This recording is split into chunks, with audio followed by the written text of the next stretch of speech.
이 노란봉투법 시청자 여러분들 보시기에 좀 낯선 부분이기도 하고, 그 다음에 노란봉투법이라는 이름 자체가 그렇게 무거워 보이지가 않아가지고 글쎄요, 이게 큰 문제가 없는 거 아닌가 이렇게 생각하실 수도 있는데, 이게 따져보면 따져볼수록 또 엄청난 법안입니다. 그래서 이 노란봉투법이 민주당 주도로 어제 국회 환노위를 통과를 했다고 합니다. 이걸 다음 주 내에 처리한다는 거 아니겠습니까, 의원님? 예, 그렇습니다. 사실 좌파 우파의 가장 근본적인 차이가 이제 네이밍부터 출발을 그렇죠. 합니다. 예. 사실 노란봉투법이라면 왠지 좀 옛날 이제 그 봉급을 예. 노란 봉투에 담아서 이제 그 와이프한테 줄 때 그런 어떤 애리라는 그런 좀 생각이 나는데. 월급 받아왔어. 이러면서. 네, 그런데 이런 거와는 달리 굉장히 좀 무시무시한 법이죠. 크게 보면은 지금까지 어떤 노사 파업에 따른 어떤 불법 적법을 떠나서 노사 파업에 따른 어떤 책임에 있어서 그 손해배상 책임을 이제 제한을 하는 네. 그런 어떤 내용이 있고, 특히 이런 어떤 그 파업에 있어서 지금까지는 직접적인 어떤 기업 내의 어떤 내용만 포함되어 있는데, 이제는 하청 기업에서 원청 관련된 어떤 그런 내용까지 다 포함할 수 있도록 하는, 그러니까 예를 들면 조선이라든지 건설이라든지 또 자동차라든지 이런 어떤 업종 같은 경우는 하청 업체에서 결정하는 것보다는 원청 업체에 의해서 하청 업체가 이제 경영상으로 이제 그 좀 파업이 발생될 수밖에 없는 그런 내용까지도 다 이제 네.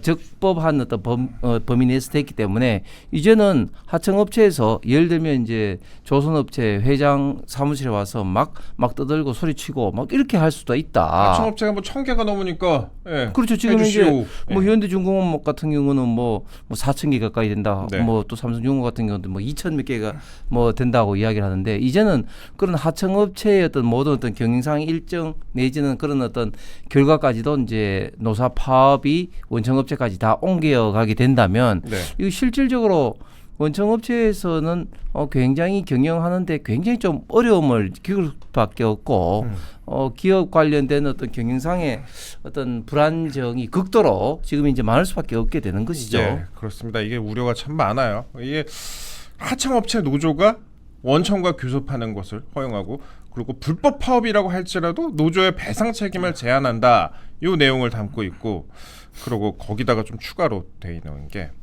이게 지금 노조의 불법 파업의 정당 방위를 인정한다. 그 다음에 직원이 아닌 사람의 노조 가입도 허용한다. 그러니까 시민단체에서 노조에 가입할 수도 있다.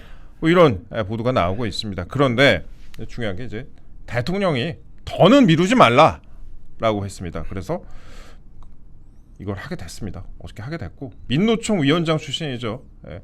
고용노동부 장관이 노동쟁의 대상을 추가하는 그런 의견을 냈다고 합니다. 그러니까 사실상 모든 경영 행위를 바탕으로 노조쟁의 행위를 할 수 있게 됐다. 그러니까 뭐가 됐든 간에 파업할 수 있겠다, 이런 거 아니에요? 김영훈 장관 임명을 강행할 때부터 예견된 수순이었던 것 같은데, 저희가 좀 언어부터 바로잡아야 될 것 같아요. 불법을 합법화한다. 그 자체가 형용 모순적이거든요. 불법은 불법인데 불법인데도 불구하고 법적 책임을 묻지 않겠다. 이게 대체 무슨 궤변인가? 일단 의구심이 들고, 그래서 저희가 3년 전부터 계속 여론전을 했던 것이, 이것은 불법 파업 조장법이다. 황건적법이다. 황건적. 그러니까 이게 도적질을 너무도 당연하게 용인하는 그런 식의 잘못된 법안이 될 수가 있다. 예. 그렇게 저희가 애써 왔습니다만, 또한 이제 윤석열 정권에서도 수차례 제2요구권 행사를 했던 그런 법안이었죠. 그런데 지금 더 강력하게 돌아왔다라고 하는 것이고, 지금 이것이 쟁의 대상을 지나치게 확대한다라고 하는 건데, 이게 지금 외후 내환이라는 말이 딱 맞죠. 네. 내후 외환.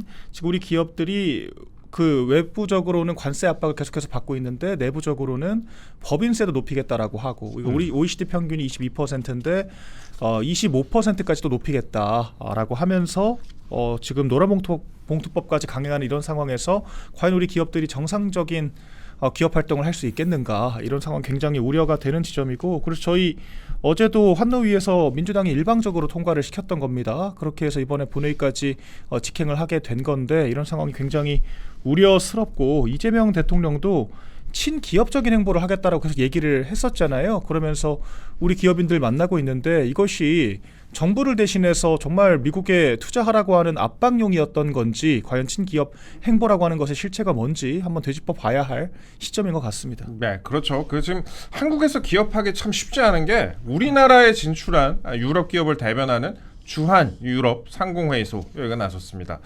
이 법이 시행되면 한국에서 철수한다. 우리나라에 유럽 기업 많이 들어와 있잖아요. 많이 들어와 있는데 한국에 철수하겠다. 인권이 발달한 그런 유럽에서 봐도 이건 너무한다 싶은 거 아니에요? 예, 그렇습니다. 지금 제가 주말에 대구에서 수십 년 동안 이제 기업을 하시는 분들 많이 만났는데 네. 하나같이 하는 이야기가 참 기업 괜히 했다 이런 어떤 후회 섞인 말씀들을 굉장히 하시는 거예요. 왜냐하면 지금 우리 대한민국에서 잘 아신 것처럼 지금 일단 기본적으로 내수 시장이 굉장히 지금 얼어붙고 있기 때문에 기업하기가 굉장히 어렵습니다. 지금 사실은. 그래서 수십 년 동안 기업을 하신 분들도 지금 그 어떻게 기업을 이제 뭐 제대로 접을까 이런 고민을 이제 하시는 거거든요. 왜냐하면 아무리 기업이 또 뭐 좀 오래된다 하더라도 지금 현재 상황에서 기업이 안 되면 뭐 현금이 없다 보면 그 월급을 제대로 못 주는 그렇죠. 그런 기업이 네. 많거든요. 그러면 요즘 노동자들이 그대로 그 지방 노동청에 이제 신고를 해버리면 조사를 받고 뭐 깜빵이 가는 경우도 지금 흔합니다. 네. 뭐 이래 되니까 기업을 하시는 분 입장에서는 정말 그 형무소의 벼랑 담장을 그 긋고 있는 그런 어떤 심정일 텐데 이런 식의 어떤 불법 파업 조장법까지도 발의가 돼서 이제 통과가 되게 된다면 정말 우리 대한민국에서는 기업하기가 굉장히 지금 어려울 수밖에 없죠. 예를 들면 우리 지금 대한민국에서 이제 노동 파업이 딱 벌어지면 어떻게 되냐면은 기업 노동자들 중심으로 이제 파업이 되는 것이 아니라 산별 노조에서 기업과 전혀 관계 없는 사람들이 우르르 와가지고 이제 그 노동 현장을 이제 점거해서 실제적으로 어떤 기업을 활동할 수 없도록 막게 됩니다. 그런 네. 과정에서 많은 어떤 손해가 이제 발생되게 되는데 그나마 지금까지 그런 어떤 그 산별 노조라든지 그런 압박에서 좀 벗어날 수 있는 기업 경영진 측의 좀 무기가 손해배상이었거든요. 그런데 이 손해배상에 대해서 딱 제한을 들이대게 되면 이제는 그런 어떤 불법 파업이 무한정으로 이제 일어날 수밖에 없다. 네. 그리고 또 정당방위라든지 이런 것도 이제 민법상 있는 이런 개념을 이제 도입을 하게 된다면 특히 정당방위, 민법상 정당방위라는 게 이제 현재성이라든지 또 긴급성 이런 것이 이제 반드시 필요한 건데 이런 것도 이제 빼게 된다면 과거에 일어났던 이런 것까지 다 소급적으로 이제 할 수밖에 없는 그런 것이고 좀 전에 이야기했던 원하청과의 관계도 이제는 이런 식으로 되면 하청 관련된 모든 기업까지도 원청 업체, 원청 대표 측에서 이제 맡게 된다면 이제는 뭐 원청 측에는 어마어마한 어떤 노동 파업 내지는 노사 분규가 일어날 가능성이 굉장히 많고 이제는 뭐 365일 원청 사업장에 하청 노동자들이 와서 계속해서 이제 시위를 할 수밖에 없게 되거든요. 그렇게 되면 이제 대한민국에서는 사실상 기업하기가 사실상 불가능한 그런 기업 환경 요건으로 갈 수밖에 없는데 이런 상황에서 과연 이재명 정권이 이야기하는 또 뭐 주가 5천 시대 뭐 이런 것들은 말짱 거짓말이다. 말짱 앞에서는 뭐 주가 5천 시대를 이야기하면서 뒤에서는 기업을 사실상 경영하기 힘든 경영 환경 그런 법으로 만들어가고 있는 것 같습니다. 네, 여기다 뭐 상법 개정안도 국회 법사위를 통과를 했는데 이렇게 좀 어려운 상황이 내후배환에 기업들이 이제 시달리고 있다 이렇게 좀 말씀을 드리는데요. 이런 상황에서 지금 관세 협상이 3일 남았는데 대통령실이 야당의 기업 대미 투자 확대 요구 발언은 명백한 허위라고 반박하고 나섰습니다. 이거 제가 박민영 대변인한테 좀 물어보고 싶었는데 그러니까 정부가 재벌 총수에게 대미 투자 확대를 요구한 사실이 없다라고 주장을 했습니다. 그 강훈식 비서실장이 주장을 했습니다. 근데 제가 궁금한 게 뭐 요구 안 했을 수도 있죠. 근데 이재용 삼성전자 회장 등 이제 불러다가 이제 밥은 먹었잖아요. 만찬 했잖아요. 그리고 지금 우리가 미국에 엄청난 투자가 필요한 상황인 거는 주지의 사실이고 그런데 투자 확대는 요구한 적 없다.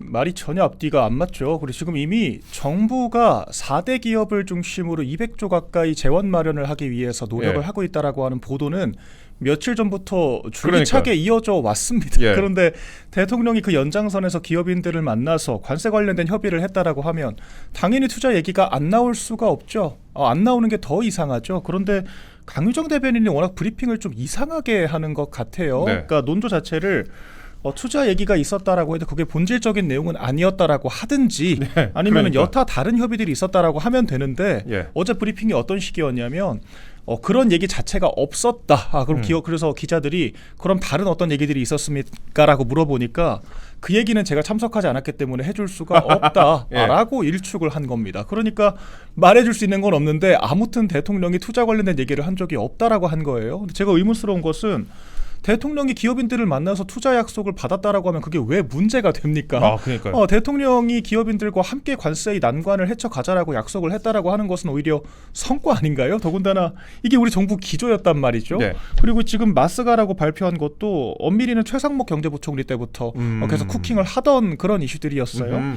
이런 것들도 엄밀히는 우리 조선업 기업들에게 미국에 투자를 하도록 장려하는 내용 아닌가요? 네. 그러니까 이런 정책들을 줄기차게 발표를 하고 암시를 했으면서 이제 와서 기업들과 굳이 투자 얘기를 한 적은 없다라고 얘기하는 게 전혀 앞뒤도 안 맞고, 그러니까 결과적으로 이재명 대통령을 이 관세 협상 논쟁에서 타자화하고자 하는 게 목적인 것 같습니다. 네. 이재명 대통령이 여기에 인볼브 되는 순간 아하. 잘못된 협상 결과를 정권이 뒤집었을 수가 있기 때문에 지금 정부 관계자들만 나서고 대통령은 쏙 빠지겠다 이런 의도가 아니고서야 굳이 이런 브리핑을 할 이유가 없다라는 생각이 듭니다. 혹여나 협상이 잘 안 될 것을 대비해갖고 이런 식으로 뭔가 거리를 두는 거 아니냐. 그런데 이제 정권을 책임지는 게 대통령인데. 그렇죠. 아니 그렇습니다. 민주당이 최상목 경제부총리한테 협상을 중단하라고까지 얘기를 했습니다. 졸속 협상하지 말고 중단하라 이렇게 얘기를 했었고, 그러니까 지금 그리고 민주당이 이 내후외환이라는 것에 대한 책임을 지금 져야죠. 이 기업 경영이라는 게 예측 가능성이 중요하지 않습니까? 그런데 중대재해처벌법 같은 경우에는 노동자들의 관련 사고만 벌어져도 이것을 기업 경영인들 최고 경영자들한테까지 모조리 다 책임을 묻겠다라고 하는 거기 때문에 전혀 대응이 불가능하고, 노란봉투법도 지금 민노총만 이득 보는 법이잖아요. 그러니까 민노총이 원래 자기 마음대로 이 파업하고 이 임금 인상 요구하다가 막상 협상 끝나면은 개선 장군이라도 된 것처럼 그 민노총이 파업하는 동안 그 자리를 지키고 고생했던 젊은 노동자들은 다 바보 되는 그런 상황들이 계속 됐었는데, 불법쟁이를 활성화하면 누가 이득 보죠? 민노총만 이득을 봅니다. 이런 식의 지금 잘못된 정책들을 하고 있기 때문에 이 유럽의 400곳을 대변하는, 우리나라보다 훨씬 더 노동권이 발달해 있는 이 유럽의 이 대표들마저도 우려를 하고 있는 것이다. 이런 말씀드립니다. 어저께 대변인이 어떻게 얘기를 했냐면요. 기자들이 이렇게 물어봅니다. 기업들에게 투자가 아니면 어떤 협력을 요청하셨는지, 손발은 어떻게 맞추고 있는지 이런 게 궁금합니다. 그랬더니 어떤 말이 오가는지는 확인해드리기가 죄송하지만 어려울 것 같습니다. 다양한 여러 논제들과 사안에 대해서 같이 의논하고 논의한 것으로 알고 있습니다. 다양한 여러 논제들과 사안에 대해서 같이 논의하고 의논했다고 하는데, 글쎄요, 왜 이런 문제에 대해서는 뭐 얘기를 안 했다고, 이렇게 그 송원석 원내대표의 주장에 대해서, 발언에 대해서 약간 굉장히 비판적으로 얘기를 하는지 저는 좀 약간 이해가 되지 않는 부분이에요. 그러니까 이제 결국 이제 미국하고 협상에 있어서 그 가장 중요한 이제 이슈 중에 하나가 지금 일본의 사례처럼 그리고 EU도 어제 오늘 새벽에 타결을 했죠. 그러면서 그렇죠. 이제 EU도 이제 얼마만큼 이제 투자를 하겠다, 일본도 투자를 하겠다, 이런 것과 연동을 해서 지금 이제 상호관세가 이제 15% 결정됐기 때문에 지금 국가별 어떤 투자가 상호관세 결정하는데 결정적인 이슈가 됩니다. 그러니까 지금 트럼프는 이제 상호관세를 낮추기 위해서 결국은 이제 명분으로 삼고 있는 게 상대방 국가의 어떤 시장 확대, 그 다음에 이제 그 투자, 그리고 미국 어떤 제품의 판매, 이 세 가지 축을 이제 중심으로 생각을 하고 있는 것 같습니다. 그렇기 때문에 당연히 투자에 대해서는 우리가 어느 정도 생각해야 되는데, 지금 문제는 이제 일본이 5,500불인데 미국은 지금 이제 언론 보도에 따르면 우리에게 4,000에서 5,000억 불 요구하는데, 사실은 이미 우리는 작년에 대미 투자 1위 국가였습니다. 우리는 어마어마하게 했죠. 이런 상황에서 우리가 더 투자를 하다가는 굉장히 기업들에게 이제 문제가 될 수밖에 없고, 특히 또 일본하고 있던 경제 규모로 따지면은 뭐 4천억 불, 5천억 불 이건 이제 말도 안 되는 규모인 것이죠. 그렇기 때문에 당연히 이제 이런 부분에 대해서 이제 대화가 오고 갔을 것으로 이제 추측될 수밖에 없고 그런데 이런 부분을 이제 정부가 만약에 이제 요구를 하게 된다면 이제 기업의 좋은 일자리가 대기업의 좋은 일자리가 결국 이제 미국으로 나간다. 네. 이런 또 비판을 받을 수밖에 없기 때문에 뭐 투자 이야기가 이렇게 나오니까 한 발을 빼는 그런 좀 모양새를 취하고 있는 것 같은데 그런데 뭐 예를 들어서 뭐 닭이 그 모래 이제 이런 어떤 덩어리에 목을 이제 파묻는다고 해가지고 사람들이 닭이 없는 걸 모르지 않습니까? 근데 지금 대통령이 이 부분에 대해서 이야기했다 안 했다가 중요한 것이 결국은 총체적인 책임은 이재명 대통령이 책임을 질 수밖에 없는 것이죠. 그렇죠. 네. 그런데 이것을 자꾸 이제 잘못될 때를 대비해서 이재명 대통령이 한 발 좀 물러나는 이런 어떤 모양새를 자꾸 이제 민주당이라든지 지금 이제 대통령실에서 취하려고 하고 있는데 이것은 아무리 그래봤자 결국은 이재명 대통령에게 책임이 다 돌아갈 수밖에 없다. 그렇기 때문에 떳떳하게 대응을 해야 되는데 지금 이제 대통령실에서나 정부에서 대하는 태도를 보면 굉장히 좀 비겁한 것 같아요. 사실 보도가 많이 나옵니다. 보도가 많이 나오는 게 이제 4일밖에 안 남았는데 왜 대통령은 나서지 않느냐라는 보도를 다수의 언론에 지금 하고 있습니다. 제가 찾아보니까 이번 달에 7월 들어서 이재명 대통령이 관세 협상 얘기를 거론한 적이 없다고 합니다. 아니 우리가 지금 관세 협상이 얼마나 지금 중요한 상황인데 관세 협상 얘기를 거론한 적이 없다. 그 국무회의 등의 공개 발언에서 물론 뭐 비공개는 했을 수도 있겠지만 공개 발언에서 관세 협상을 거론한 적이 없다. 지난 3일 취임 30일 기자회견에서는요. 이 얘기 자체가 영향을 미칠 수 있어서 참 말하기 어려운 주제다. 최선을 다하겠다는 말만 드리겠다. 최선을 다하겠다. 최선 못 당연히 다해야죠. 근데 아무 말도 하지 않는다. 근데 이게 말만 안 하는 게 아니라 행보 자체도 관세 관련된 그런 행보들이 전혀 없습니다. 그나마 이제 기업인들을 만났던 건데 내용 자체가 비공개라고 하고 노동 현장을 방문하면서 노란봉투법 만들 빌드업만 계속했죠. 그러니까 기업들에게는 정부를 시켜서 미국에 투자하라고 등 떠밀면서 정작 내부에서는 메타작할 준비를 하고 있다. 그러니까 진짜 우리 기업들이 매맞는 기업인 겁니다. 우리나라에서. 그러니까 이런 상황에서 더 이상 기업 경영 활동을 할 수 있을까 의구심이 드는 것이고 그러니까 대통령이 이렇게 무책임하게 나서면 안 되죠. 그러니까 셰시의 외교라고 하는 그런 프레임 공세에 말린다라고 생각을 하는 것 같고 또 언론들도 지적을 하는 것이 지금 대통령실에도 통상 외교 전문가가 없습니다. 그래서 정책실장은 뭐 하냐라고 묻고 있잖아요. 정책실장이 사실 이 정부의 정책 컨트롤 타워라고 해도 과언이 아닌 건데 통상 외교에 대해서 아무런 일가견도 없을 뿐더러 입장도 없고 내부에서 회의를 한다라고는 하는데 아무런 결론이 없다. 결과적으로 정부에만 떠넘긴 상황이 됐다. 이렇게 보여집니다.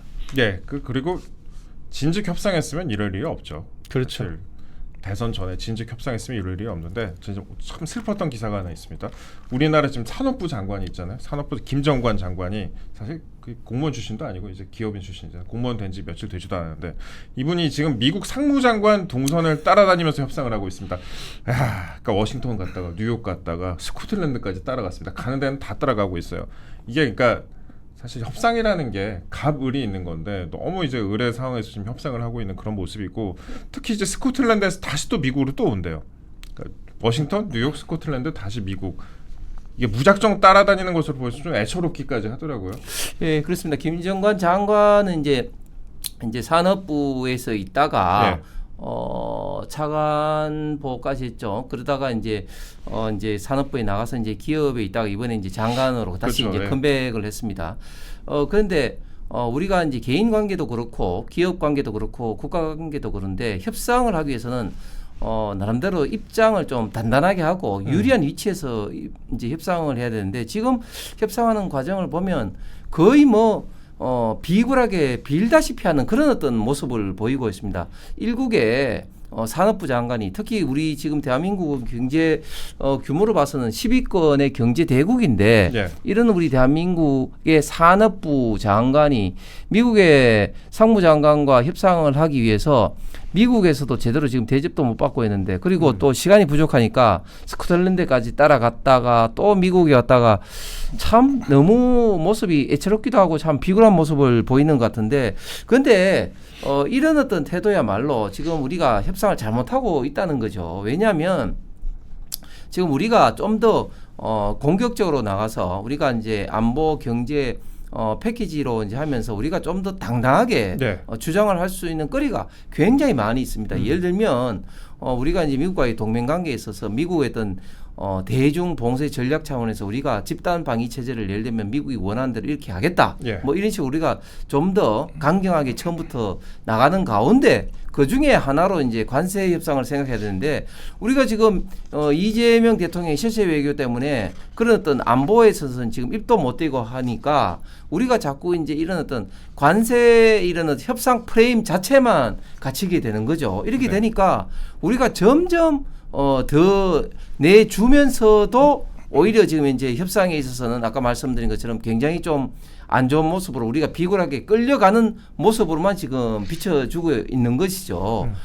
그렇기 때문에 지금 이제 우리가 계속해서 있는 회담도 취소가 되고 하는데 우리가 근데 이런 이야기를 하면 민주당 김병기 대표가 어떤 이야기를 하느냐. 아니 국민의힘은 국익을 앞두고 있는 이런 협상에 대해서 비판하고 제정신이냐 이렇게 지금 비판하고 있잖아요. 그럼 무슨 얘기를 해야 돼요? 예, 아니 그러면 파이팅만 해야 돼요? 아니 그러면 지금 입장을 거꾸로 해가지고 민주당은 과거에 광우병을 그 어떤 있지도 않은 광우병을 가지고 그렇게 선동을 하면서 한미 FTA 비판을 했습니까? 그리고 윤석열 대통령이 외국에 나갈 때마다 일본이라든지 미국이라든지 EU라든지 나갈 때마다 그렇게 사사건건 뭐 가짜 뉴스를 퍼뜨리면서 비판을 해왔습니까? 그리고 지난 4월 25일 날 미국 워싱턴에서 2+2 회담을 아주 성공적으로 최상목 당시 재경부 장관과 안덕건 산업부 장관 그리고 미국의 지금 베센트 재무부 장관 USTR 대표와 아주 성공적으로 미국에서 아주 만족스러운 성과를 거뒀다고 이야기했는데 그 회담을 마치자마자 최상목 재경부 장관을 탄핵을 시켰습니까? 오히려 정말 그 국익과 전혀 배치되는 그 뒤통수를 치는 게 민주당이었는데 지금 건전한 어떤 야당의 어떤 비판에 대해서 이런 식으로 바라보고 있는 것이죠. 우리가 어떤 이야기를 했습니까? 예를 들면 특사로 파견되고 있는 그 이제 김종인 전 비대위원장에 대해서 예. 트럼프가 정신 뭐 없다, 뭐 광인. 미치광이다, 예. 광인 뭐 예. 이런 식으로 한 사람을 특사로 파견할 수가 있느냐 그런 어떤 비판을 했는 게 그럼 잘못됐단 말입니까? 그리고 지금 미국의 가장 중요한 역할을 해야 될 우리 주한 미국 대사도 그냥 초치를 해가지고 지금 이제 없잖아요. 예. 그런 것에 대해서 비판을 한 것이 잘못됐단 말입니까? 그래서 저는 지금 민주당의 이런 태도야말로 건전한 어떤 대안 제시라는 야당을 비판하는 것을 자기들 어떤 시각으로 너무 지금 좀 그 비판을 하는 것 같아서 너무 지금 민주당이 이런 태도가 참 이해를 못하고 있습니다. 그 미국산 소고기는 협상이 어떻게 될지 좀 궁금하네요. 이거는 나중에 협상 결과에 따라서 미국산 소고기에 대해서는 저희가 별도로 특집으로 한번 다뤄보는 시간 가능하면 갖도록 하겠습니다. 근데 저희가 이때쯤에서 미국과도 관련된 얘기인데 윤석열 전 대통령 얘기 한번 해볼게요. 윤석열 전 대통령 지금 수감돼 있습니다. 지금 뭐 여름 굉장히 더운 여름인데 제가 그곳을 잘 알지요. 그래서 상당히 지내기가 참 쉽지가 않아요. 거기가 뭐 독방이고 어디걸 떠나가지고 냉방시설도 없고 그래서 저는 물론 교도소와 구치소는 좀 구분이 돼야 된다고 생각하는 사람인데 형이 확정되기 전에는 인권에 대해서 최대한 그래도 어느 정도의 조치가 있어야 된다라고 생각을 하고 있습니다. 그 미국에서 트럼프 대통령의 측근 플라이츠 전 백악관 NSC 비서실장입니다. 플레드 플라이츠 지금 이제 미국 우선주의 정책연구소 부소장이 윤석열 전 대통령에 대한 메시지를 냈습니다. 불공정한 수사 재판에 받아서는 안 된다라고 밝혔다고 합니다. 그리고 최근에 또 윤 전 대통령이 박해를 받거나 기소된다는 인식은 트럼프 정부에서 매우 나쁘게 받아들여질 것이라고 본인의 이제 SNS에 쓰기도 했다고 합니다. 뭐 우리나라 언론과 인터뷰를 했다고 하는데 대변인님 어떻게 보셨어요? 이런 메시지에 대해서? 일단은 윤석열 전 대통령이 대미 외교를 성공적으로 이끌어왔다라고 하는 것은 저는 사실이라고 생각을 하거든요. 예. 사실 트럼프 대통령 이전 바이든 정부와도 굉장히 유기적인 소통을 했었고 바이든 정부를 레버리지로 해서 한일 관계를 개선하는 그런 성과까지 당시 화이트리스트 복원을 했었죠. 거뒀었습니다. 그렇기 예. 때문에 미국 측에서는 윤석열 전 대통령의 어떤 대미 외교 평가에 대해서 굉장히 좋게 볼 수 있을 거라고 생각을 하고요. 더군다나 한덕수 권한대행 체제에서도 베선트 그 재무장관이 그 최상목 경제부총리 제안에 대해서 이 놀라운 제안이다. 7대 패키지에 대해서 그렇게까지 평가를 했었습니다. 그러니까 소위 이제 보수 정권과는 굉장히 상호작용을 유기적으로 해왔다라고 평가를 하는 건데 지금 윤석열 전 대통령이 몰락을 하는 걸 넘어서 말씀하신 것처럼 지금 역대 전임 대통령 중에서도 가장 좁은 그런 구치소 골방에 있다라고 하고 이 무더위에 에어컨 하나 없다라고 전해지고 있잖아요. 이제 이런 것들이 미국 측에서 봤을 때도 전직 대통령에 대한 좀 부당한 대우다라고 인식을 하고 있다.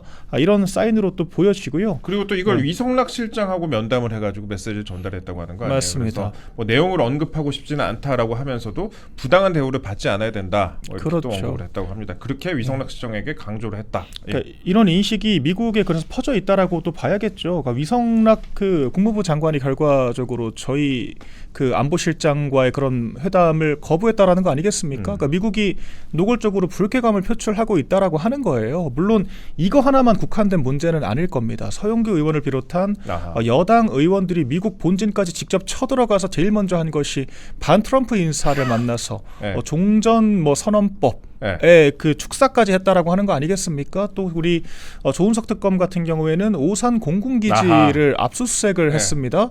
근데 오산 공군기지가 트럼프 대통령이 직접 방문까지 했던 그런 또 핵심적인 군사 시설이거든요. 그런데 이런 군사 공무상의 핵심 기밀들이 포함되어 있는 오산 공군기지를 압수수색을 했다. 이런 것들이 결과적으로 정치를 빌미로 반미 행보를 계속하고 있는 것이 아니냐. 그러니까 전 정권에 대한 평가를 넘어서 현 정권에 대한 그런 반미 기조에 대해서 우려를 안고 있다라고 봐야겠죠. 그 오산 공군기지는 저도 좀 짧게 좀 말씀드리자면 오산 공군기지에서 기사로 봤을 땐 레이더 관련된 시설을 압수수색을 한 것 같습니다. 이 레이더 관련된 시설이 그러니까 항적을 레이더로 포착을 하거든요. 그러니까 어떤 비행 물체 같은 게 어디로 이동하느냐 이런 게 항적에도 남아 있는데 MCRC라고 해가지고 이제 그 중앙 방공 통제소 아마 여기를 압수수색한 것 같아요. 제가 또 그걸 잘 알잖아요. 공군 출신이시라서 제가 딱 그런 일 했었습니다. 그런 일을 했었는데 이게 또 미군하고 같이 쓰는 시설이에요. 레이더 관련된 그러고 그다음에 군사 보안 구역이기 때문에 물론 거기서 어떤 부분을 뭐 압수수색을 했는지는 모르겠습니다만은 그러니까 미국에서 느낄 때에도 이게 그리고 오산 공군기지 같은 경우는 대부분의 시설이 이제 미군이 쓰는 사용하는 시설이고 한국군이 사용하는 시설은 굉장히 작습니다. 그렇기 때문에 미국에서 이 부분에 대해서도 분명히 인지를 하고 있을 수밖에 없고요. 특히나 이제 뭐 MCRC 같은 중요한 시설을 만약에 압수수색을 했다면 그러면 더욱더 이거는 우리가 좀 신경을 써야 되는 부분이 아닐까 싶습니다. 저는 말을 뭐 이 정도로 짧게만 좀 말씀을 드릴게요. 조금만 첨언을 하자면은 그래서 결과적으로 이 보수 정권에 대한 정치 보복성의 그런 프레임을 들고 와서 결과적으로는 반미 행보를 계속을 하고 있다라고 보여지는 거고요.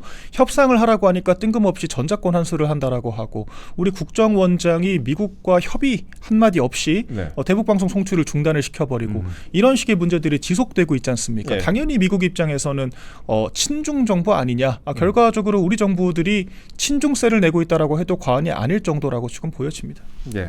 이 그 플라이츠 그 소장이 단순히 이제 유승락 실장에게만 일어났던 그 윤석열 대통령 부당한 대우에 대해서 미국의 우려를 이야기한 것이 아니라 이번에 여야 13명 그 의원들이 이제 그 방미를 했지 않습니까?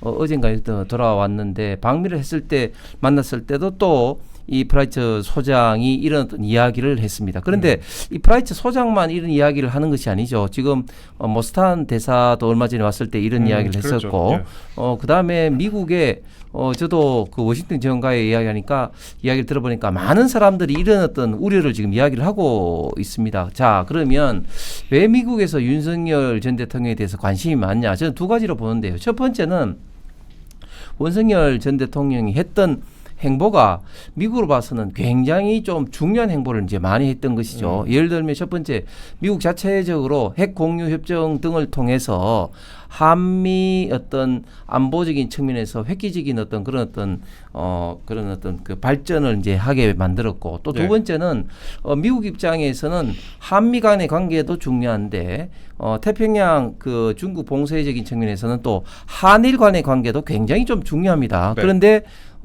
그동안 문재인 정부 때 거의 뭐 빙하기 수준으로 있었던 한일과의 관계를 기시다 전 수상과 더불어서 완전히 이제 정상을 하면서 뭐 지소미아라든지 이런 어떤 군사 안보 협력도 완전히 이제 다시 재개함을 통해서 이제 명실상부하게 한미일 안보를 같이 이제 하게 되는 어떤 그런 어떤 역할을 굉장히 했기 때문에 미국 입장에서는 윤석열 전 대통령이 굉장히 역할을 많이 하신 분으로 지금 인식을 하고 있고, 또 두 번째는 인권의 문제인데, 미국 같은 경우는 전통적으로 이런 어떤 인권적인 측면에 대해서 북한뿐만 아니라 대한민국에서도 과거에 많이 입장을 전달하고 또 개입을 했었습니다. 우리가 잘 알고 있는 것처럼 박정희 정권 때는 김대중 대통령의 그런 어떤 인권적인 측면에서 많이 개입을 했지 않습니까? 그래서 미국으로 뭐 망명을 하는데도 직접적으로 개입을 하기도 했습니다. 그래서 지금 윤석열 전 대통령에 대해서 개입을 하는 것에 대해서 이게 뭐 내정 간섭이다 이렇게 비판하는 측면도 있지만, 그러나 과거 김대중 대통령 때를 생각하게 된다면 미국으로 봐서는 정당한 그리고 당연한 이런 어떤 우려와 지금 그런 어떤 입장을 지금 전달하고 있는 것이죠. 그런데 미국의 이런 어떤 입장이 단순하게 윤석열 전 대통령의 단순한 어떤 인권의 어떤 입장이라든지 우려한 이런 사항에 국한되는 것이 아니라, 지금 미국과 지금 진행하고 있는 관세 협상에도 지금 직접적으로 그렇죠. 영향을 미칠 수밖에 없다는 것이죠. 왜냐하면 다시 말하지만 우리가 미국과의 관세 협상을 좀 더 공격적으로 하기 위해서는 우리가 갖고 있는 무기, 즉 안보라는 무기를 통해서 경제 안보를 패키지로 지금 협상을 해야 되는데, 우리는 거꾸로 갖고 있는 안보를 공격적으로 이용하지도 못하면서 도리어 지금 윤석열 전 대통령은 이런 어떤 것과 맞물려 가지고 오히려 더 수세에 좀 몰리는 그런 어떤 그 관세 협상을 하고 있고, 그런 측면에서 윤석열 전 대통령이 미국의 우려를 계속해서 이야기하고 있는 것은 이 관세 협상에 있어서도 굉장히 좀 트럼프 측에서 좀 그 이재명 정권을 신뢰하지 못하는 그런 것의 어떤 단적인 예가 아닌가 생각을 합니다. 예, 그 관세 협상에 대해서 저희가 짧게 좀 말씀드리고 있는데요. 지금 속보가 계속 나오고 있어서 제가 속보를 중간중간에 좀 말씀을 드릴게요. 지금 속보, 미국발 속보가 좀 있습니다. 하워드 러트닉 미국 상무장관이죠. 저희가 아까 이제 말씀드렸던 그 김정관 산업부 장관, 이제 스코틀랜드까지 날아갔다 그 말씀을 드렸는데 이분도 이제 러트닉 상무장관도 인터뷰를 했습니다. 폭스뉴스하고 이제 조금 전에 인터뷰를 했었는데, 한국인들이 저녁 식사 후에 나와 미 무역대표부 그리어 대표를 만나기 위해서 스코틀랜드로 비행기를 타고 왔다라고 하면서 웃음을 섞어 말했다고 합니다. 그렇게 인터뷰를 했고, 웃음을 섞어 말하면서 그들은 정말 협상을 성사시키고 싶어 한다라고 덧붙였습니다. 이게 참 한국 사람으로 봤을 때 가슴이 먹먹하기도 한 부분이고, 자신을 보기 위해서 그러니까 한국 당국자들이 스코틀랜드까지 날아왔다고 이제 미국 폭스뉴스와 인터뷰에서 밝혔다고 하는데, 최종 결정을 위한 테이블은 차려졌으며 도널드 트럼프 대통령의 최종 결정이 남았다라는 그런 뜻을 시사를 했다고 합니다. 이게 빨리 진즉 좀 했으면 이렇게까지 스코틀랜드까지 갔을 일이 없었을 텐데, 여러 가지 좀 생각이 드네요. 그러니까 참 한심해 보이죠. 그리고 낯뜨거운 지금 광경이죠. 국민들에게 무슨 이게 국제적인 망신입니까? 그리고 베선 재무장관이 그 우리 협상단에게 그 비행기에서 일방적으로 통보를 했잖아요. 올 필요가 없다라고. 통보를 하고 나서 트럼프 대통령과 골프를 쳤다라고 전해지고요. 그리고 당일날 싱가포르 부총리와 관세 협상을 했다라고 전해지고 있습니다. 그러니까 그러면서 미국발의 반응들이 불쾌감을 표출했다라고 하잖아요. 뭐 이런 걸 가지고 협상을 하자라고 하는 거냐. 협상 테이블에 앉으려면 뭐라도 가치 있는 것들을 가져와야 되는데, 우리가 무역이라는 게 서로 이제 비교 우위를 통해서 상호 이득을 보는 게 무역의 기본이지 않습니까? 미국은 서비스와 농산 중심의 그런 제조 산업들을 가지고 있기 때문에 그러니까 우리나라와의 무역 적자를 보는 근본적인 원인이 우리나라 제조업 산업들을 거의 뭐 관세 없이 다 수용을 하는데, 반면에 우리나라는 쌀이나 농산품 같은 것들을 다 막아두고 있다라고 하는 거거든요. 그렇다라고 하면 우리나라가 그런 부분들을 좀 풀어줄 수 있는 전향적인 논의를 해야 되는데, 정치적인 이유 때문에 그런 것들은 아예 막아놓고 협상 자체를 제한적으로 하다 보니까 베선 재무장관 입장에서는 시간 낭비할 필요가 없다라고 판단을 한 겁니다. 그런데 이제 와서 꽁무니 쫓아다니듯이 따라다니면은 뭐가 나오는 건가요? 핵심은 뭘 가지고 만날 건지가 중요한데 지금 그 실체가 없지 않습니까? 무조건 따라다닌다라고 능사가 아닌 것이고 저것은 이건 거의 스토킹하듯이 쫓아다니는 거 아니냐라고 하는 그런 이야기를 애둘러서 한 거예요. 굳이 언급을 한 겁니다. 여기까지 네. 찾아왔어 뭐 이런 얘기죠. 예. 굉장히 지금 민망한 광경들이 펼쳐지고 있습니다. 예. 근데 이재명 정권이 와서 정말 우리 대한민국의 국격이 지금 한없이 추락하고 있는 것 같아요. 그래요. 예, 지금 산업부 장관이 진짜 꽁무니 쫓아가듯이 스쿠터인데 가는 것도 그렇고 또 지금 미국과의 있던 협상 과정을 보면 뭐 결과를 떠나서 과정에서 굉장히 지금 대한민국 국격이 추락하고 있는 것을 우리 국민들이 보고 있지 않습니까?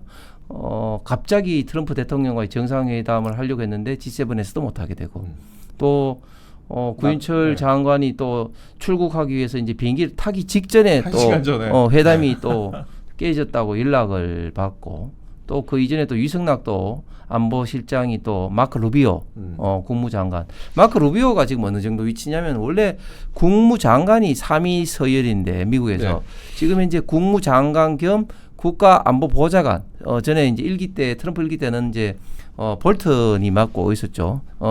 문재인에 대해서는 뭐 조현병 환자가 다 이렇게 강경한 발언을 쏟아내기도 했던 볼턴이 과거에 맡고 있었던 국가안보보좌관까지도 지금 맡고 있기 때문에 실세 중에 실세라고 불리는데 이 마크 루비오도 갑자기 또 유성락 실장 보기로 했는데 또 취소를 했습니다. 통상적으로 일반 미국인들의 시각에서도 잡힌 약속을 갑자기 예. 한 시간 전에 취소하고 이런 것은 굉장히 좀 무리한데 예. 국가 간의 어떤 정상간 또는 장관 회담에서 이렇게 갑자기 취소하는 것은 사실은 예를 보기 그 좀 드문 좀 사실인데 그만큼 우리 정부 관계자들이 대통령부터 이렇게 취급을 지금 받고 있는 것은 정말 한심한 일이죠. 그뿐입니까? 우리가 또 뭐 특사로 대통령 특사로 해서 뭐 영국이다, 프랑스라 이거 갔는데 아니 뭐 대통령 수상은커녕 장관도 만나지 못하고 그냥 뭐 보좌관들 만나고 뭐 그것도 친서 딱 전달하고 온 거 아닙니까? 아니 그러면 특사들이 왜 간 거예요? 대통령 특사들이. 놀러 갔을 수도 있죠. 그러니까 네. 아주 고급 어떤 패키지 여행을 갔는지는 모르겠지만 정말 이렇게 지금 이재명 정권이 들어와서 대한민국의 국격이 이렇게 추락하는 것이 정말 국민으로 봤을 때는 정말 너무나 참 한심해 보이고 이게 대한민국의 불행인 것 같습니다.